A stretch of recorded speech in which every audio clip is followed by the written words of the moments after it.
Hi there, I'm Danny Henderson. Welcome back to my beautiful disclosure channel. My guest today needs little introduction. Five-time best-selling author, ancient researcher, the one, the only, Billy Carson. Woo! Hey, Billy! Hi, Billy. hey, hey, so great to be on here, Danny. Thank you for inviting me. I really appreciate it. Of course, of course.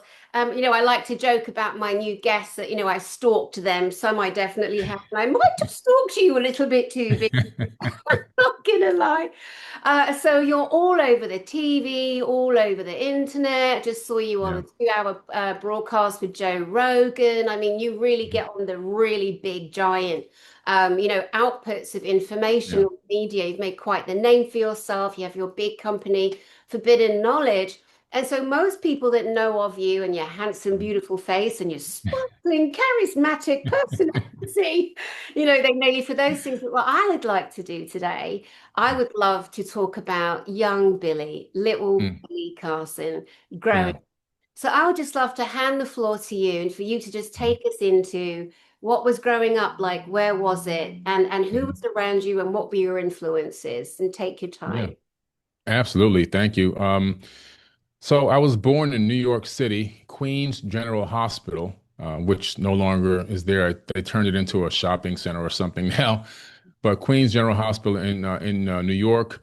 I was in Cambria Heights. Well, my family lived in Cambria Heights at that time. And my first day in the hospital was already a fight for my life. I had a severe heart murmur, a lot of internal bleeding, and I needed a blood transfusion at birth. And I was a very big baby. I was 10.5 pounds. For some reason, they allowed me to go 10 months in my mother's womb. This is in 1971. They didn't do a C-section, God. and she gave birth naturally, which caused her to hemorrhage. So we're both hemorrhaging, and both of us were having trouble getting blood transfusions because my mom is Rh negative and I'm Rh negative, and they didn't have enough transfusion blood for both of us. So we were fighting for our lives, and I stayed in the hospital for about a month before I came home because of this situation. So I got off to a battle on day one, you Oh know? my goodness, that's crazy. Yeah, That's amazing. I mean, yeah. honestly, a 10-pound, 5-ounce baby, I'm a former nursery nurse. That is like giving birth to a Mini Cooper. I can only imagine. Oh, God, it's crazy. You see, my mom said I tore her from front to back. Oh, that sounds Oh horrible. God. Yeah, I know. And so it was a rough start. And, becoming a toddler in New York, one of the things that my parents noticed was that I had an aptitude for reading and my memory was very good. So, of course, I started with children's books, but not too long later, all of a sudden, they had me reading more complex books and even biblical texts, the Bible. And my dad recognized that gift in me, and so he started making me do book reports. So I have to give him credit, where credit is due. He was a wild guy, but he started me in research, technically, as a little young kid, Oh, making me do book reports every single week. I had to do one. Whatever book was available, was the Bible, a children's book, a novel, whatever it was, I had to do book reports. So that gave me a fundamental basis for comprehension, which is what a lot of people lack. And that's not a knock against anyone. It's just that growing up in school, I recognized that they weren't teaching a lot of comprehension. It was all about memorizing answers. And I had developed this ability to comprehend information because I had to summarize it all the time. And it gave me kind of a plus. Long story short, we ended up leaving New York because my father, unfortunately, he's a man who suffered from a lot of depression because his father left him when he was very young. His mother died when he was 16. So he became very, very clinically depressed, and he sought after drugs and alcohol to soothe that pain. And so it created a lot of turmoil in the house. My mom and dad were always arguing, always fighting. Matter of fact, I tried to run away one time when I was like 4 years old. I remember walking all the way to Linden Boulevard from the house, which is probably like 6 or 7 houses down the street to Linden Boulevard. When I got to the boulevard with my little backpack, I was like, I don't know where to go now. So aw, I aw. turned around from Linden Boulevard and I walked back to the house. But it was pretty traumatic, a lot of toxicity, a very dysfunctional situation. So my parents decided to move to Miami, Florida. So they thought that in some way leaving New York and that situation and moving to Miami would be a better situation for us. And we went from the frying pan directly into the fire. So, Oh, I mean, you have the cocaine cowboy era and all this going on down in Miami, the riots and everything. And we moved straight into the ghetto of Opelika, a unincorporated Dade County area that had a steel gate around the city in the form of a triangle. It was called the Bermuda Triangle. It even had its own Wikipedia page. And we lived inside the triangle. Now, the relevance of that is that cops didn't really come inside the triangle. Emergency services didn't come inside the triangle. If they did, it had to be like the crime was already committed and everything's calmed down and the people have walked, kind of acquiesced. So they'll come in hours later, sometimes a day later. But it was pretty rough. It was a pretty rough neighborhood, and we didn't have a lot. We didn't have food. A lot of the times we didn't have running water. A lot of times we didn't have, our septic tank was full, so we couldn't flush the toilets because the sewage would come back into the house. We would connect our water hose to our neighbor's house and take baths in the backyard and things like that. Wash the dishes in the backyard with a water hose and, steal fruits off of trees. A lot of the times we just ate Cairo syrup and toast or matzo crackers and butter.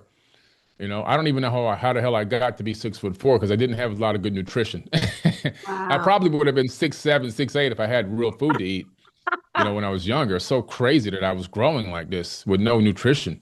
But it was a pretty rough start. Now, in 77, two things happened to me that were really life transforming or transformative. It was the first one, I got so sick and tired of being so poor that I couldn't even go to the ice cream truck. And all my friends within the same broke neighborhood were going to the ice cream truck every single day, and I couldn't afford that. So I said to myself, what could I do to change this? And I thought about my toys. And I said, what if I went door to door and asked for donations for my toys from the parents? So I got all my toys together inside this Winn-Dixie milk crate from the grocery store. And Oh, I went door to door around the entire block.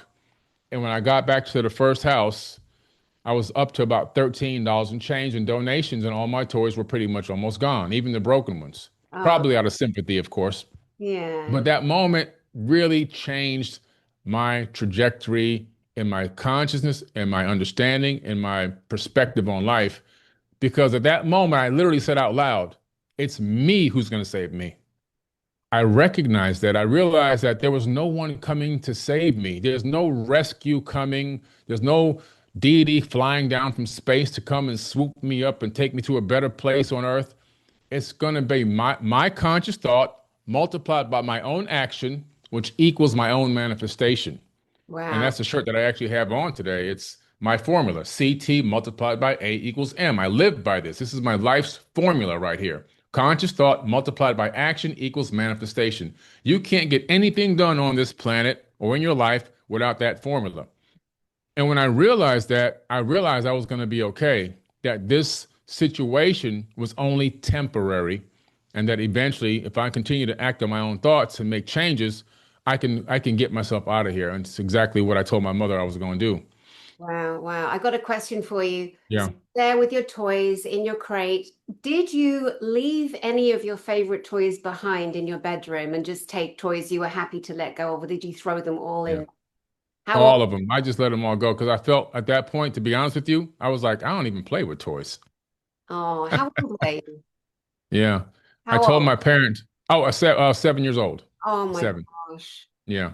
7 years old. And I told my parents, don't buy me any more toys. Buy me, go to Radio Shack. I don't know if they had Radio Shack in the UK, but it was this electronics store. If you get any money, I said, go to Radio Shack and buy me schematic boards, LED light kits, science experiments, and things like that. That's all I wanted. I didn't want anything to do with toys. Toys were like a waste of time. Yeah. Right. Amazing. Um, yeah. So that was my, my mind was working back then. Also, the second incredible thing that happened, which altered my trajectory in life, was I was playing in my backyard, same year, and I was looking up at the sky, watching airplanes go over, because we live next to the Opelika Airport, very small private airport, still in existence today. This particular day, this object came across the backyard, way up there, and it cleared the horizon in seconds, not minutes. It went straight across the horizon, and I was like blown away. And then it came back and it stopped. It was much lower. It was about maybe only 90 meters. Now I can estimate now, about 90 meters maybe over my head. It was an elongated, like an egg, but a little bit longer than an egg. And it was glowing metal and it was completely silent. No cockpit, no wings, no windows, nothing. And it went, pew, and it just took off the way that it came in instantaneously in a blink of an eye. And I ran in the house and I told my mother what I just saw and everything that happened. And she said, son, in ancient times, advanced beings were here and they used to live on the tops of mountains. She said, when you get older, you need to check out Machu Picchu. She told me this in the 70s. Wow. And that's why in my book, Compendium of the Emerald Tablets, as soon as you open it, there's a picture I took of Machu Picchu and a dedication to my mother directly underneath it because Oh, I finally made it, and so I put that in my first book and dedicated it to my mom because of that. That was the 70s. She had knowledge that was far beyond way back then, with no influence. We had 4 channels on TV, no cable TV. We had TV cut off at midnight. There wasn't any all-night TV or UFO shows or anything like that. But she had this knowledge. She told me that there's nothing new under the sun, which is a quote from Ecclesiastes in the biblical text. But that she says she really means that there's everything in our civilization was already done before, and anything that we can do new was already done before. That there have been rises and falls of advanced civilizations on this planet. So she set me in another trajectory by not rejecting what I saw, not trying to obfuscate it or change my mind or make me feel crazy. She absorbed it, accepted it, and then even enhanced it by letting me know, yeah, that's normal. And this is what happened before we even existed. And so that shifted my mind and left me open to all these incredible possibilities of researching other topics and not being afraid to delve into them and analyze them. I may agree with, some I might not, but I have no fear because I'm completely open because my mom programmed me to be open to that information. And so I went to the school the next day and I asked my teacher if I can go to the library. And she said, why? I said, I need to look at the encyclopedia because I'm trying to find something. So she let me go and I got the Encyclopedia Britannica on aerospace because I was trying to find what I saw in the sky to see if I was crazy or if it was real. yeah. Could not find it in the encyclopedia, but that sent me on the trajectory of researching aerospace technology and also declassified aerospace technology. I was into, the SR-71 Blackbird, swept wing, delta wing, continental, intercontinental ballistics. I mean, all these things I was researching. And it took me down the rabbit hole eventually of researching the UFO phenomenon and black budget technologies and making the connection between the two and seeing that we may be reverse engineering some of this technology. And it's, over years of doing this research. So I've been doing this since the 70s. Mhm. Very long time. Fast forward a little bit to 12 years old. My dad called me in the room and said, I'm not going to buy you any more school clothes. I'm not going to buy you any more school supplies. And now you got to start paying $100 a month for rent. I was 12 and I only had 2 pair of pants anyway. So I was like, okay, well, you don't do me any favors. I'd like to have some extra money. What can I do? He handed me the classified ads from the newspaper, and the Miami News was hiring kids 12 to 16 to sell newspaper subscriptions. So I called, got the job, and they would send a guy to your house. They call him a coach. He would throw you in the back of a pickup truck, take you out with a whole bunch of kids. You square that block, you square that block, you square that block, you square that block. I'll be back in an hour. And then you go door to door until you square the block, which is the same thing I did with my toys. Kind of had some pre-training. And I became the top salesman for the newspaper. And I saved my money, and all my friends were spending the money. I went to the store for my mom one day and I saw this magazine called Opportunity Magazine. And when I opened it, it opened up to a page called Galaxy Electronics. On that page was something I was just talking about to a friend of mine because his dad had an 8-track player in his car. And I told him that those would be replaced by digital radios. And he laughed at me. But now I'm looking at the digital radio wholesale in this magazine at a company based out of New York City, which is still open today. And I took the money I saved and I called that company and I did a COD, cash on delivery. Back then there wasn't any credit card by phone. And I ordered a lot of these digital radios, and I went to the high school, started selling them to all the upperclassmen, and they were buying them like hotcakes because nobody had one. And then it got so popular, I started the company. I started doing it right in front of my house. People were coming from the Tri-County area to come buy these radios. So I hired a person to do the installations who used to work at another place around the corner doing installations. I paid him 30% more salary. He came to work for me, and I was making more money than my parents when I was 12, turning into 13, Oh my and built God. my first big business. Yeah. And so, fortunately, I was able to teach my mom how to make money for the first time because she just delivered newspapers for a living. She had $5,000 from an accident, a slip and fall accident in the store. I told her in this Opportunity magazine, excuse me, there's a company that sells a wholesale carpet cleaning machine that you can utilize to start your own business. It costs $5,000. And she said, well, how am I going to get sales? I said, make flyers, put them in your newspapers that you deliver to your clients. They'll call you, you make your appointments, and you'll have more business than you can ever think of in your life. And the first year, she made $70,000 doing that. Incredible. Yeah. So I had this gift or knack for entrepreneurship, for seeing what could be and acting on it and following through, which is the most important part. Following through. A lot of people have great ideas, but they don't follow through. That's the hard part sometimes. And seeing it to the end and not being afraid to fail. So that gave me the opportunity to, create a life for myself. And at 16, I came home one day and my dad put a gun to my head. He wanted more money. And I had just paid him in the morning and he wanted more money, put a gun right on my forehead. And I said, I'm not giving you any more money. So I just ducked, rolled on the ground. I picked up some stuff and I left and I moved out when I was 16, never came back. Wow. But I was prepared for life already at a very young age, and I was ready to cast out on my own. But I never left my passion for research and investigation. And I studied and studied. I started traveling 35 years ago, leaving the country all by myself to go visit ancient sites. Mexico was my first site, Teotihuacan, Chichen Itza. And it was such an incredible experience to go there and see those things and climb those pyramids, which are now mostly restricted from climbing. Yeah. And yeah, it was just, I knew that that was going to be my life's passion at that point to travel. I didn't know the depth of the ancient sites yet and the technologies used, but I knew I was so passionate about going to see these things. And it just over time became a part of my backstory. And as I began to research more about technology and ancient construction, and another situation that happened to me where I had this encounter, I call it the fourth kind, in 2010, where it seems like these beings came into my house. It sounds crazy, it sounds strange, but it's my experience. It's not going to sound And crazy to me, my love. yeah, I okay, feel good. Yeah. and I've met real physical extraterrestrials. So you're talking to Wow. the right girl. Absolutely. Okay. I'm talking to the right people then. It's so hard to talk about this to a lot of people, obviously, because, they dismiss it right away. But this is an experience that I had. I was just sitting on my couch. The room turned lavender. These beings came in. I didn't see them come in because I looked over my left shoulder to see if my kids were playing a trick on me. And when I turned around, they were right in front of my face. They didn't speak to me in words that I could understand, but they did make feel like my head and my brain was shaking.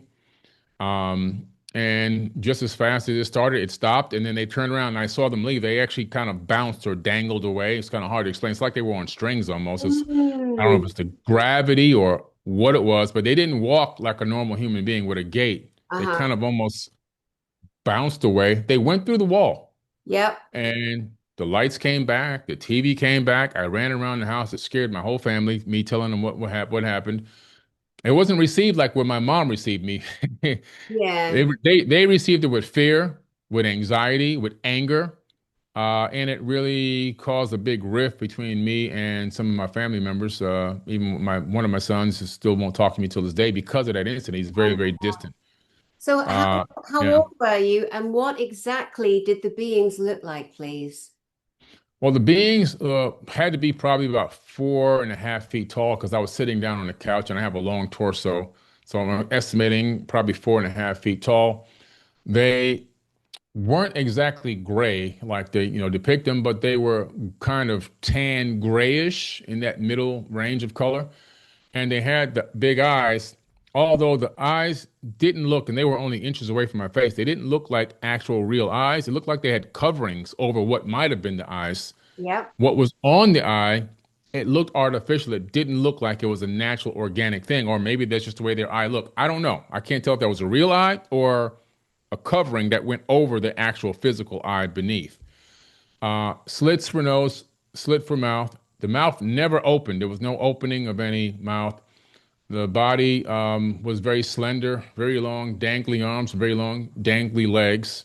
They didn't appear to be naked. They did have what looked like this very thin, like if I have a t-shirt on, but it's almost my same body color, and you can barely just see the line of the neck of the shirt, like skin tight, right? So it was like they had on some type of a skin tight, barely visible, almost the same color as their skin type, but you can tell there was something there. Um, and some very, very strange shoes that weren't really like shoes. They were more like sock boots or something. I can't really explain what they were. They didn't even have to use them on the ground that much anyway. But the reason why that was so significant is because when they left, my brain kept playing this phrase, worldwide telescope, worldwide telescope, worldwide telescope. So I went to my computer and I got on my computer and I typed in worldwide telescope on excite.com because Google wasn't the main thing back then. And excite.com search results came up with worldwidetelescope.org. And I was like, wow, this is real. So I tapped on that and it was software back then. Now there's no software. You can download software if you want, but it runs on HTML5 now. It's still in business. It's the space probe data for all the missions we've sent into space. And it's all funded by taxpayer dollars. And I think Microsoft was one of the major investors or major funders or grant givers for this project. So I go, this is crazy. So I log in and I install the software and I say, okay, I don't know, Mars pops up. So I tap on Mars. Then it says panoramas. So I tap on panoramas. Then it shows me the rover, Spirit, Curiosity, so, and this other one called Many Rovers. I said, let me click on Spirit. I click on Spirit. I go in there. I start seeing anomalies on the surface of these, what they call gigapan images. And these gigapans allow you to zoom in, zoom out, pan left and right, as if you're looking from the mast cam of the rover itself. They've saved all the imagery in a way that allows you to feel like you're there. But as I'm zooming into some of the stuff, it's looking like stonework from ancient civilizations here on Earth. Mm-hmm. Dilapidated stones that are molded together in some weird way, like in Peru and Egypt and Sacsayhuaman, these other places. The same megalithic construction technique. And I'm going, is this really Mars? And I'm researching the data. I'm finding out this is a Caltech server. I download the raw data from Caltech. I'm like, this is real Mars data. And now I'm going, holy crap, there's structures similar to the ones on Earth, but they're on Mars. And there's pyramids and this and that. And that took me into researching how could this be, which led me into researching the ancient Sumerian text where it talks about people living on Earth and also these advanced beings named the Igigi working and doing labor on Earth and also doing labor on Mars at the same time. So concurrent running civilizations. It even talks about in the Epic of Atrahasis, which is in a British museum, that these beings left Mars and came to Earth to go to war against Enki and Enlil. So that led me deeper into ancient civilizations because now it was like a sci-fi movie and I really wanted to find out what was the secret behind this, what was the real true story behind all this information. And thinking back in my mind about my mom saying advanced civilizations, and now I'm stumbling across the evidence of them, and I was able to then tie the aerospace and advanced technologies into these ancient civilizations and begin to realize these were high-tech civilizations that utilize a form of construction that we can't duplicate today. And so that's how I got into all this. It's incredible. So I want to go back to the beings that came through the wall.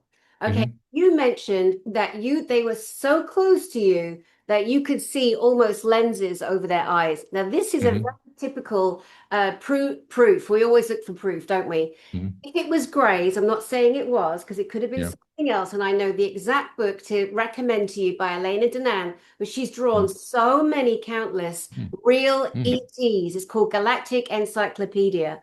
But Wow. some of the greys do because they don't exist in our environment well. They're copper blood. They have to stabilize. Some of them wear Mm, environmental suits, for example. mm. They cannot take our light, our infrared, our frequency. They wear lenses over the eyes. Plus, it makes them look scarier as well. So that is Wow. very, very interesting. Now, Mm. tell me, what was there any kind of smell when they came up to you? To be honest with you, I can't remember a smell. I was screaming and no sound was coming out of my throat. I was Paralyzed. like, because so if you walk around the corner in the middle of the night and your room at your house is dark and somebody jumps out, it was one of those kind of knee-jerk reactions. But Yeah. when I did that, there was no noise. Like I physically couldn't hear the noise, even though I felt the air coming up and out, but there was no sound.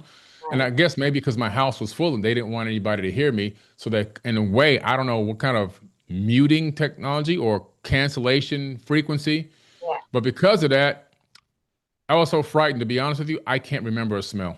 Right, right. Yeah. Interesting too, because the Greys, for example, absolutely reek and stench of sulfur, eggs, Mm. terrible. And that's something you probably would definitely have remembered. Yeah. Also, if it's okay to ask, at that period of your life, what was happening in your world? What were you Mm. working on? What was Yeah. happening emotionally for you? Like, can you add more to that? Sure, yeah. I was working on a huge, huge project called Fort Terra Nova. It has its own Instagram page, Fort Terra Nova. It's a giant underground base that I was building. It was a $20 million project. I was featured on the History Channel. My first time being on mainstream TV was on the History Channel in Countdown to Apocalypse, the Nostradamus episode. And I decided to build these structures underground because, based on my research, I had felt that there would be a potential geological disaster that could affect life on Earth within the next 100 to 200 years at the latest, maybe even sooner. And I wanted to have something prepared that would save the lives of people. So I built this structure called Fort Terra Nova, which can save 360 people underground off the grid for up to a year. And the developer that helped me build it is a developer, a former developer for the U.S. military for underground bases. That's fascinating. That's Yeah. incredible. So apart from the fact that you jump, obviously, I mean, you've got two beings coming out of the wall at you that you've never Hmm. seen. You've lost the ability to emote sound or make sound audibly. Hmm. You're working on this massive project, and they put an idea in your mind to go look at the world telescope, right? So they're Hmm. obviously trying to give you a message there. But what Yeah. else, after you had time to think and calm down and put yourself together. What else do you feel or think that episode was about for you?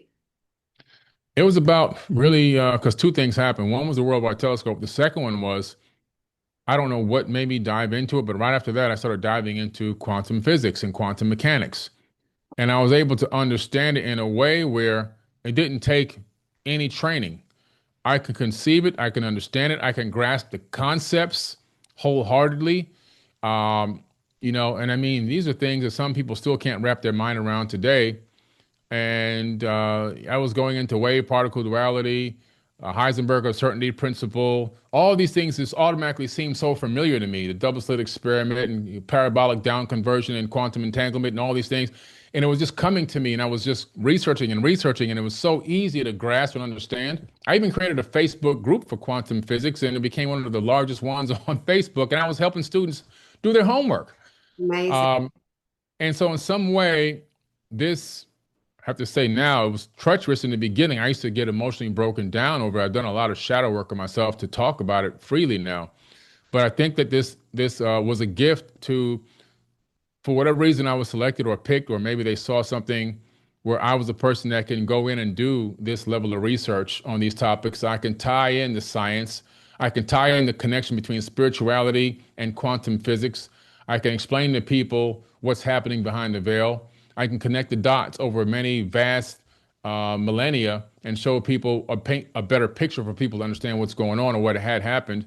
And I have the drive and determination to keep going no matter what attacks, no matter what happens, no matter what life situations occur.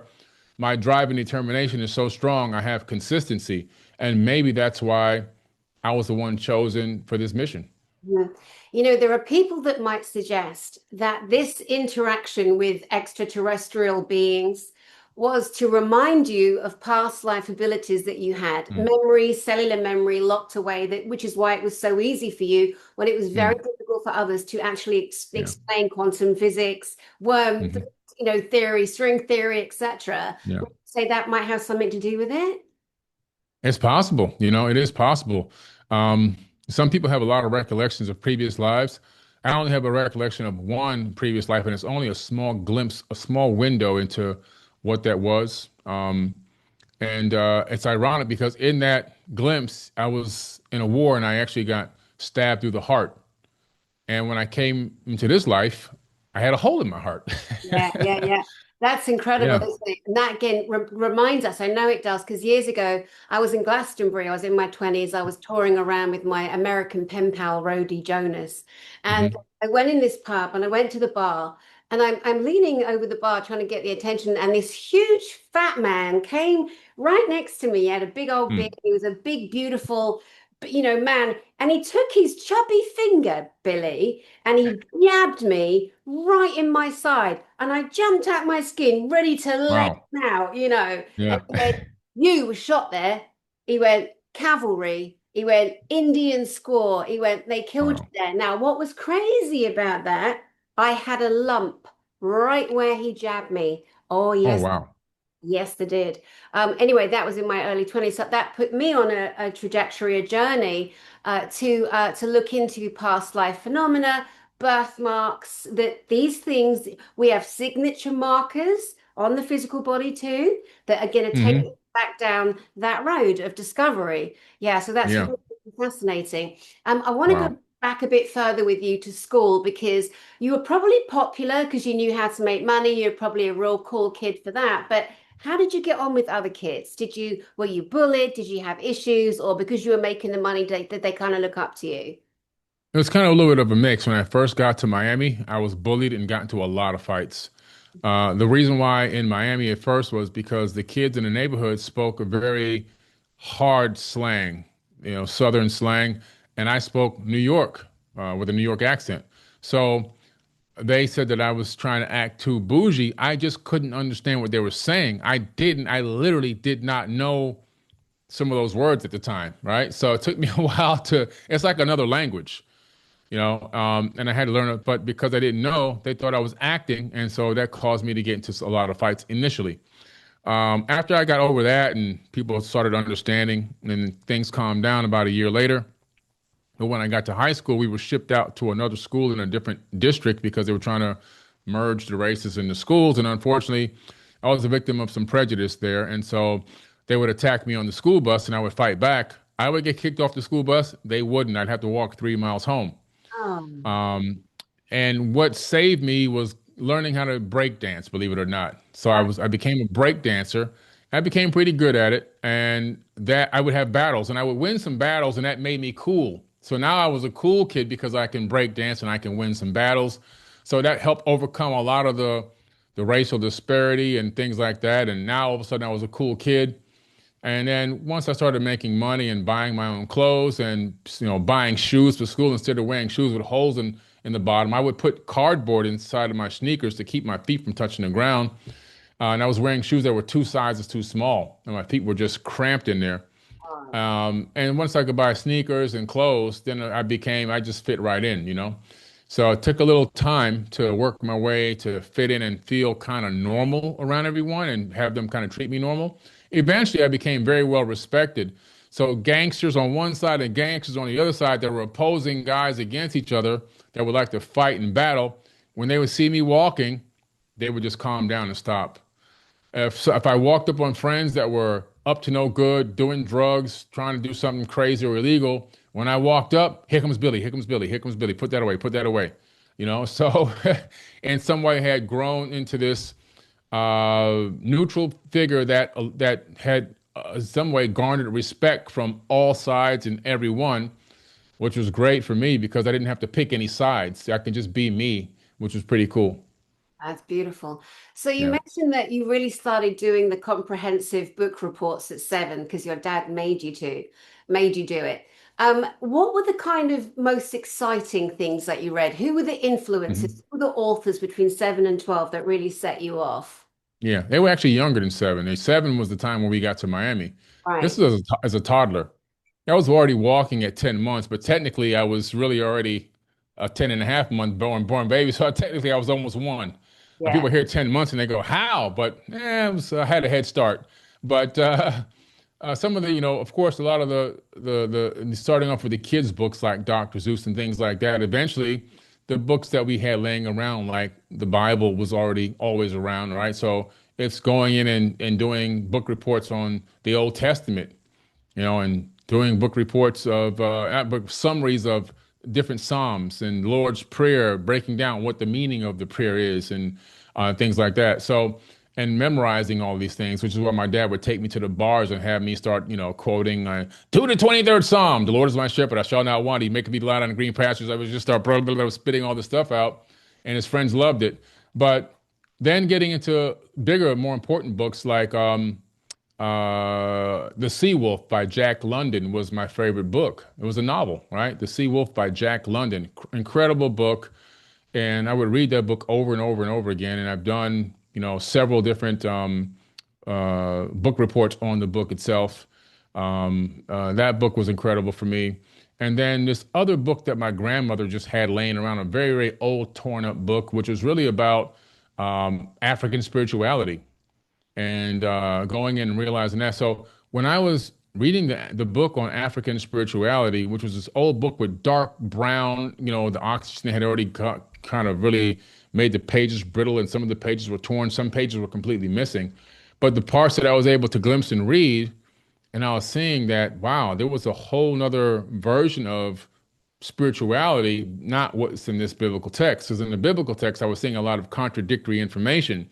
One second, God's loving everybody. The tablets come out and says, hey, do not kill. Moses walks down the mountain with the tablet, do not kill. He comes down to the bottom of the mountain and he kills everybody because they made a golden calf. And I'm like, huh? So I'm like, yeah, it just don't. But when I read the African spirituality book, it was like, wow, this seems really freeing and open, and allows you to be yourself and to give blessings and allow yourself to receive blessings. And so that was a great book to read. It didn't really, for me, there was no real title because the cover was torn off and it was like just a binding and some torn pages. But that was a really good book. Um, what's another one that I really like? Well, it was the book was the Ripley's Believe It or Not had a book out back then. And so to go and summarize every individual story in the book. So there were like probably 100 stories in the book, and to read each story and then summarize each individual story. So there's a lot. Then we would do encyclopedias. We got a set delivered to the house. The man came to the house and asked my mom if he would want one to be $10 a month. She agreed to it. He took the $10 one time. He never came back. We had a free set. It was like gold. And Wow. so just going through economics, physics, astronomy, astrophysics, I mean, just, man, anthropology, so many incredible topics that I would just go in and look, read and research and then write little summaries on those too. So yeah. That's beautiful. And Hmm. again, it obviously prepares your brain for storing information so that you can Yeah. recall it in the way that you do. Yeah. Can you share with us the story, a basic synopsis of the sea wolf? What was it that was so enthralling for you and so kind of touching for you?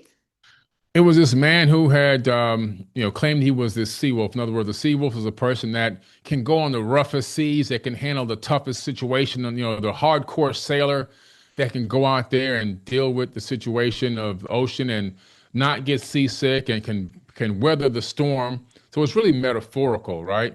And through this process, he encounters the perfect storm, unfortunately. But he's battling through this, and it's a metaphor for life.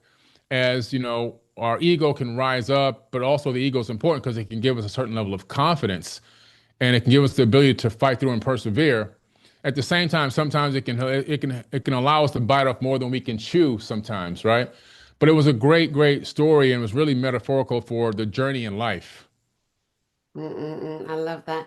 You Yeah. also mentioned your time, excuse me, early travel to like Chichen Itza, Mexico. I've been there too. And Mhm.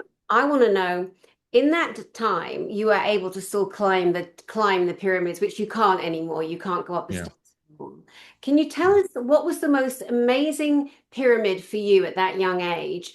And a Mhm. friend of mine, Susie, climbed one years ago when it was allowed. And she said one of the ones, I think, I forget what it's called, the ones with the snakes, there's two snakes either side. She said Mhm. when you came out the top of that, it was so incredibly designed, you couldn't actually see the stairs in front of you. She said it was the most Mhm. incredible feeling. So can you share some of that with us? Oh yeah, she's talking about the Pyramid of Kukulkan. Yes. And that pyramid is just incredible. It's got a triptych design at the very top, which is the three window design that you see in Catholic churches, the three temple window design, which is a typical design that's been copied over into the Catholic Church style. It's also very relevant in ancient civilization. You'll see that same technique or that same construction technique or that's design in a lot of places, even at Machu Picchu.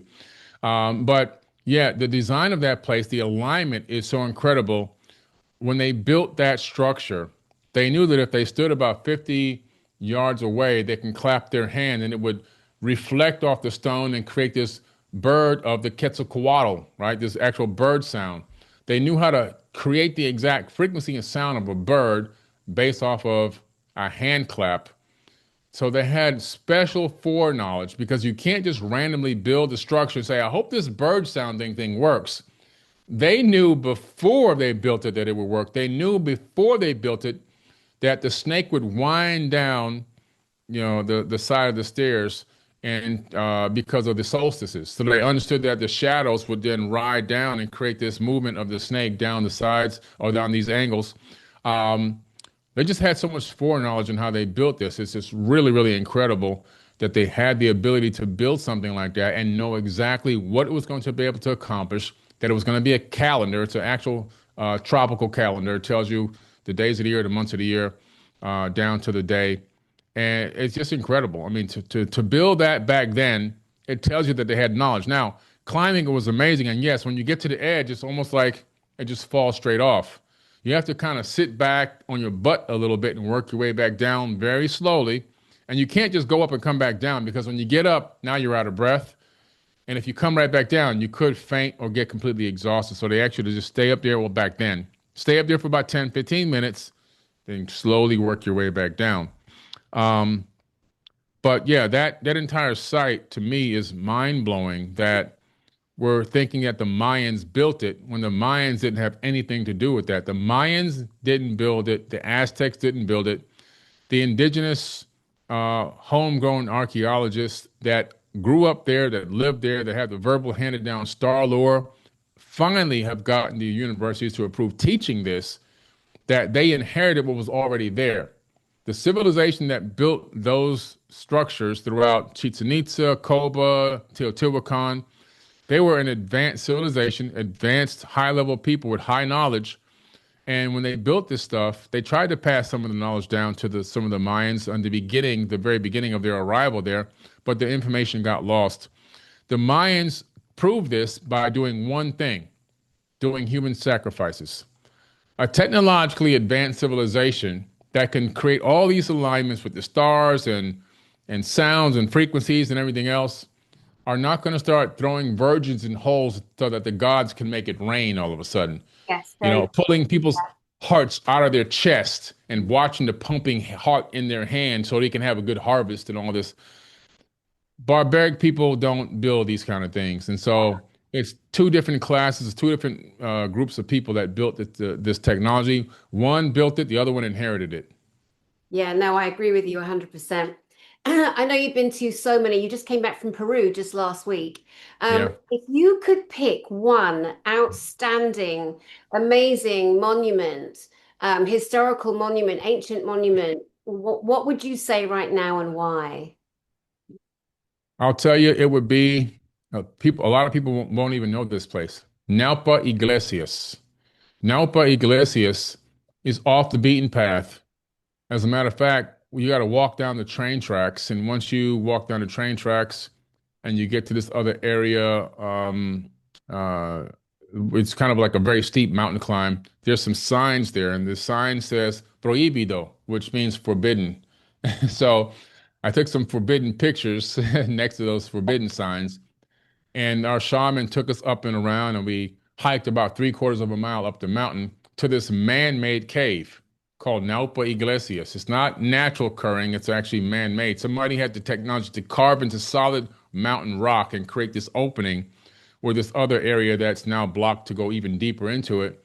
But there was this gigantic megalithic crystal granite altar at the edge, the front edge of the cave, in some way molded to the mountain itself. I still can't figure out. No mortar, no glue, of course. I don't know how they put this thing here. And it had to weigh close to 1,000 tons. And it came from a mountain 80 miles away, according to the archaeologist and the shaman, where the harvesting site would be for this particular granite. At the top of that mountain, so at the top of a mountain 80 miles away, down into the valley, across the rest of those miles, and then back up a mountain almost a mile, and then mounted onto the edge of a man-made cliff in some way that it can't be separated. The Spaniards tried to blow it up, so they lit dynamite on it. It blew off the top piece, but the structure itself stayed intact and stayed locked to the mountain. They couldn't even break it. And so that was just mind-boggling. And up there, we did a very special prayer to the elements, to the mountains, to the sky, to the sun. And the shaman asked for blessings for each one of us individually, one at a time. It was just amazing. It was an amazing opportunity, amazing to be there, very spiritual. And I felt like, for me, that was one of the most life-changing moments I've ever been a part of. Oh, that's so beautiful. And Yeah. whereabouts was it Spain or Mexico? That was in, oh, no, that's in Peru. In Peru. Oh, Naopa Iglesias is actually on a mountain in Lima. in I'm sorry, not Lima. Lima. We flew to Cusco, in Cusco. In Yeah. Cusco. Yeah, that's Yeah. mind blowing, absolutely mind blowing, Cusco. I went on the Yeah. train up to Machu Picchu, the beautiful Mm, ancient train with the yeah. waiters and waitresses in their beautiful, ancient uniforms and Yeah. it's so special. It is so, Yeah. so. I'm so happy to have you on my channel that normally I'd be like interjecting and sharing information, but for this one, our first one, I just want to really get to dive more into you and kind of pull out Mhm. as much as we can. And you're Yeah. giving so much already. At this point of your life, if you look back over everything you've done, the multiple things you've done, the things you've created, the projects, the shows, the books, the presentations, forbidden knowledge, for example, Yeah. what within inside of all of that, and maybe it's an emotional thing, what would Mhm. be your main message like to the world? What do you want Yeah. people to know about Billy Carson? I just want people to know that I'm here to help and assist. I'm not here to hurt. I'm not here to attack. I'm here to love, help, and assist. And sometimes people might think things that my method of teaching might be a little abrasive, but that's on purpose. I understand that the human consciousness sometimes needs a little bit of shock factor before it opens up to want to listen to information. If you're always very gentle and very soft spoken, and this is how I'm going to talk, and hey guys, don't do this anymore because this is not good for you. That technique doesn't get a lot of results, or at least for me. The technique that gets a lot of results for me is a little bit more in your face, sometimes a little bit more shock factor, a little bit more abrupt, and letting people know, like, hey, wake up, man. This is what's going on out here, and this is what's going on here, or this is why we have to love better. This is why we have to treat each other with more respect.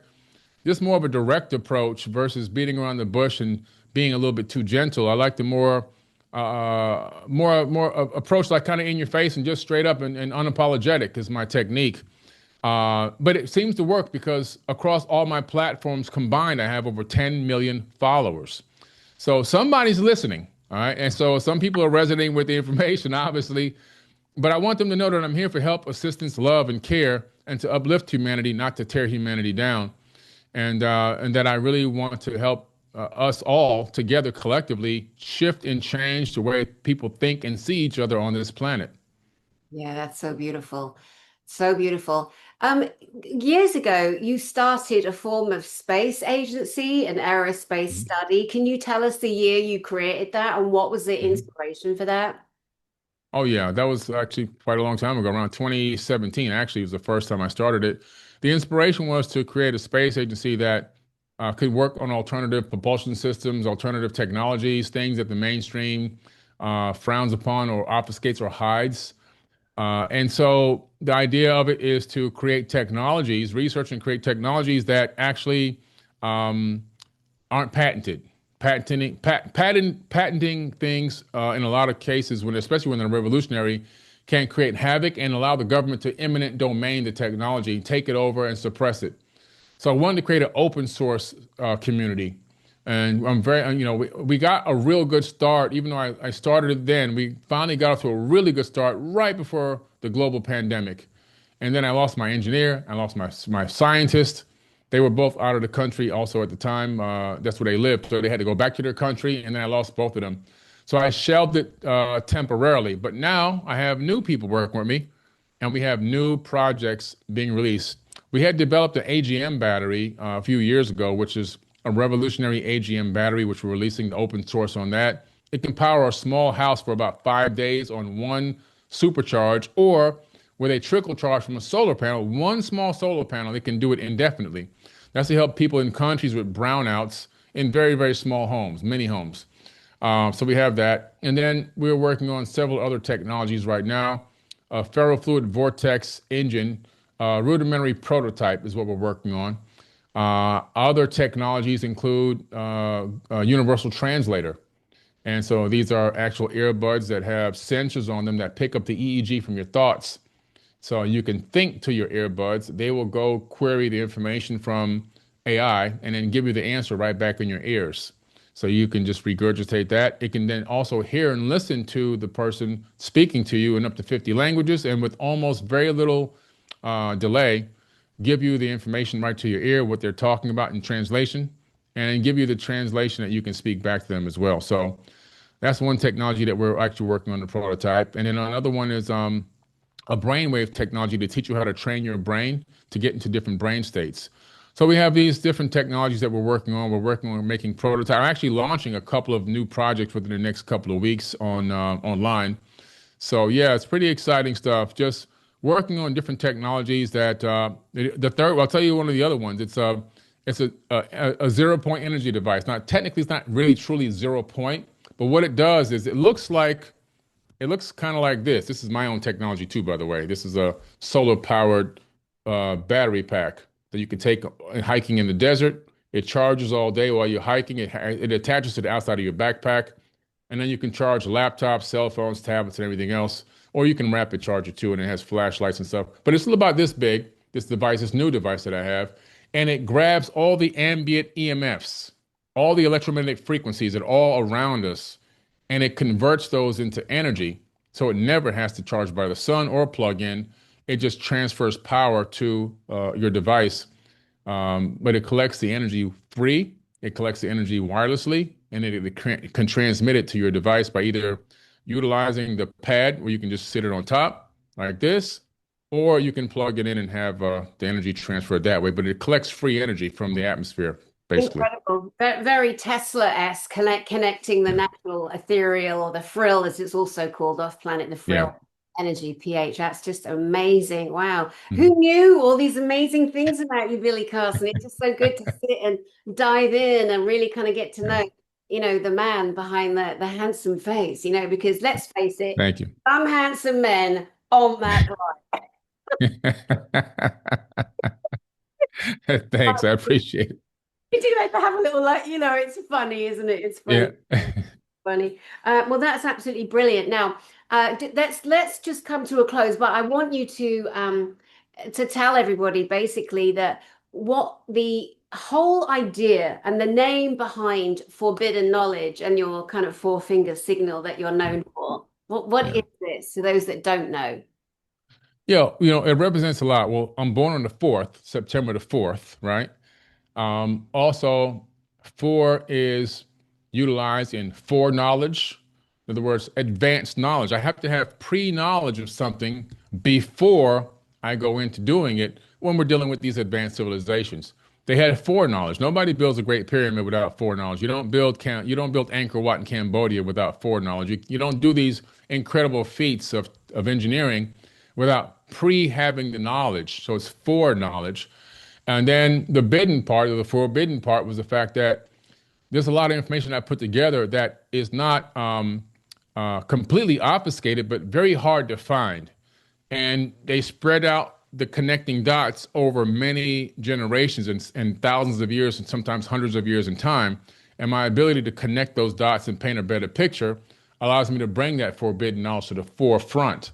So that's why forbidden knowledge. I love it. It's fantastic. Well, obviously, I'm going to put all your links underneath this Thank broadcast you. Yeah. today. And shall we tell the good people our surprise? Let's tell them. All right. So, Mr. Billy Carson is going to be a speaker at the greatest disclosure event on earth, September 19th, 20th, and 21st. And Billy will be there. He'll be there with Mm, ELENA DANAAN. He'll be there with Cathy O'Brien. And as I know you're going to mm. get this book too to add to Oh your, yeah. and it's a real, I mean, it's such a dense read. I mean, it's so Wow. many. So her husband, Mark, who's since passed, unfortunately, was senior intelligence in American intelligence. And he had Hmm. about this woman and her little girl who were being trafficked. Um, Mm, they have a handler, then they have a forced marriage. This is how a lot of things work in government, mm, politics, in A-lister celebrity yeah. environments. And so the first half is Mark sharing how the industrial intelligence complex works in depth and how he's Mhm, going to rescue Cathy. And then the second half is Cathy's story from her birth to being a sex toy, a slave, a monarch, an MK Ultra, mm. CIA owned, FBI owned, an asset basically, who they called a Wow. presidential model, which is what they also Wow. called Marilyn Monroe. And how Mm, Cathy O'Brien is the most loving, gracious, beautiful lady that you'll know when you meet her. So mhm, she's coming. So we are among such a lumen minds. Dannion mm. Brinkley, who I you love Danyon.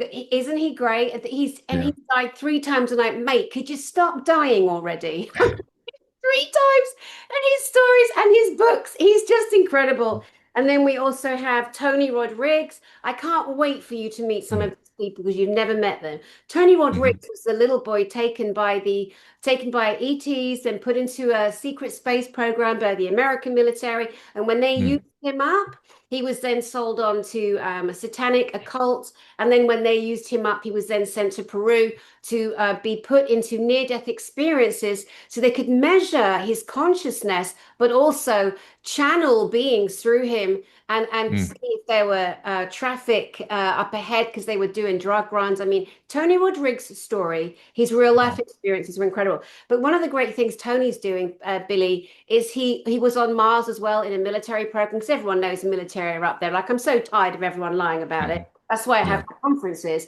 But he's witnessed technology on Mars, for example, and he's brought it back to Earth and he's Mm, manufactured it. And it's unreal. You two together with your yeah. technology, man. And then we have JP. I told you JP, who wears the helmet for protection. Again, has been to the moon with the American military several times Mhm, using the reverse mm. anti-gravity craft.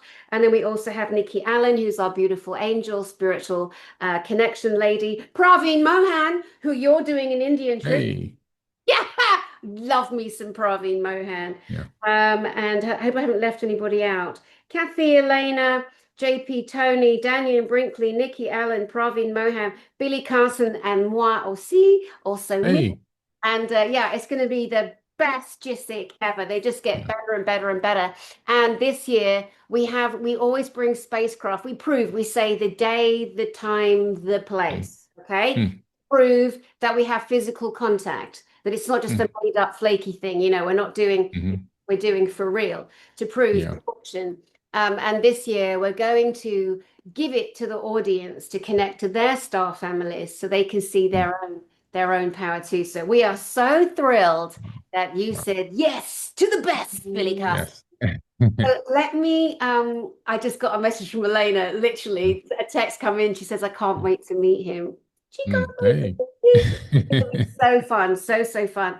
So what I love to do at the end of my broadcast with lovely people, well, I only interview lovely people, is give your thoughts of the day or final words Mm, to the beautiful audience that will see you mhm. on my channel, but also see you at Gsic. Listen, I like to tell everyone that don't give up on humanity.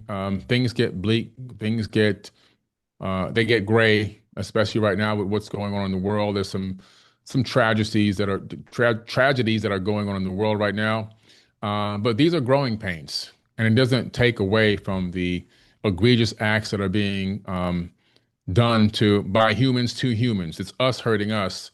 But these are definitely growing pains, and we will be able to get through this as long as we stick together, as long as we stop falling for divide and conquer tactics and begin to teach our children and their children's children, don't fall for these tricks of dividing and separating us as people, that we're better off together.